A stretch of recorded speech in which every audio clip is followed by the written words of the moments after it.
बिस्मिल्लाहिर्रहमानिर्रहीम। अस्सलाम वालेकुम वरहमतुल्लाह। 1, 2, 3 मुहर्रम का हमारा आज का अमल है हर किस्म के गम से, फ़िक्र से, परेशानी से निजात के लिए। और अगर आप माल दौलत की फ़रावानी चाहते हैं तो उसके लिए हमारा मुख्तसर सा अमल है। अमल की तरतीब अर्ज़ करता चलूँ तो सबसे पहले अमल की बेसिक इंस्ट्रक्शंस हैं और उनमें भी सबसे पहली चीज़ नमाज की पाबंदी है। अगर आप नमाज की पाबंदी नहीं करते तो फिर आप जो चाहें करें, आपको मसाइल का वक्ती तौर पे हल तो नज़र आएगा लेकिन आपके मसले मुकम्मल तौर पे हल नहीं हो सकते। जैसे बंदा मेडिसिन खाता है ना, साथ शुगर है, मेडिसिन खा रहा है, इंसुलिन लगा रहा है, लेकिन इंसुलिन लगा रहा है और साथ मीठा भी खा रहा है तो इंसुलिन से वक्ती तो फ़ायदा होगा, लेकिन जब ये इंसुलिन लगाना छोड़ देगा तो फिर वैसे ही शुगर बढ़ती चली जाएगी। इसी तरह वज़ाइफ़ का मकसद वक्ती तौर पे तो नज़र आता है जब तक हम वज़ाइफ़ करते हैं, लेकिन अगर हम गुनाह नहीं छोड़ रहे, अल्लाह रब्बुल इज़्ज़त की नाफरमानी नहीं छोड़ रहे, तो हमें फिर इन गुनाहों की वजह से बेसुकूनियाँ आनी ही आनी हैं, मसाइल बढ़ने ही बढ़ने हैं। वक्ती तौर पर हमें इन वज़ाइफ़ के करने से फ़ायदा महसूस हो भी जाए, लेकिन जैसे ही हम इन वज़ाइफ़ को छोड़ेंगे तो फिर हमें वही मसाइल, वही परेशानियां फिर घेर लेंगी। इसीलिए बाज़ लोग अक्सर कहते हैं कि वजीफ़ा किया था, मसला हल हो गया, जैसे वज़ाइफ़ छोड़ते हैं फिर वही हालत हो जाती है। तो उसकी वजह यही है, अल्लाह रब्बुल इज़्ज़त से ताल्लुक़ की कमी की वजह से ये सब होता है। अल्लाह पाक से अपना ताल्लुक़ मज़बूत कीजिए और फिर देखिए अल्लाह पाक कैसे आपकी मदद फरमाते हैं।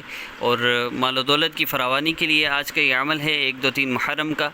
इसमें आपने करना क्या है, आपने करना सिर्फ़ इतना है कि अल्लाह रब्बुल इज़्ज़त के पहले 5 अस्माए मुबारका, या रहमान या रहीम, या मलिक या कुद्दूस, और पहला इसमें ज़ात या अल्लाह, इन 5 अस्माए मुबारका को आपने मुकम्मल एक पहले से लेके 5वें तक और आखिर में या अल्लाह आपने फिर पढ़ना है। इस तरह आपने इन अस्माए मुबारका को 11 मरतबा पढ़ना है, पहले दिन भी, दूसरे दिन में और तीसरे दिन में। और ज़ोहर मगरिब इशा के बाद आप इस अमल को कर लें, लेकिन जब भी आप इस अमल को करें 2 रकत नफल नमाज ज़रूर पढ़ें। 2 रकत नफल सलातुल हाजत की नीयत से पढ़ के उसके बाद आपने 3 मरतबा दरूद पाक पढ़ना है। उसके बाद आपने पहले 5 अस्माए मुबारका और दूसरे दिन अगले 5 अस्माए मुबारका और तीसरे दिन अगले 5 अस्माए मुबारका, और तीनों दिन आखिर में या अल्लाह का लफ्ज़ आपने इस्तेमाल करना है।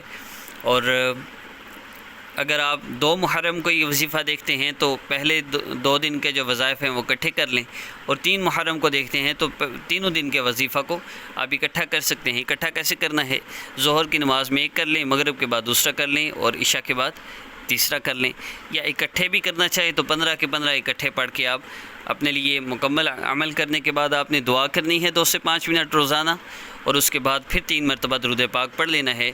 इंशाअल्लाह जिस भी हाजत के लिए, जिस भी मुश्किल परेशानी से निजात के लिए आप इस अमल को करेंगे, आपको इंशाअल्लाह बहुत फ़ायदा होगा।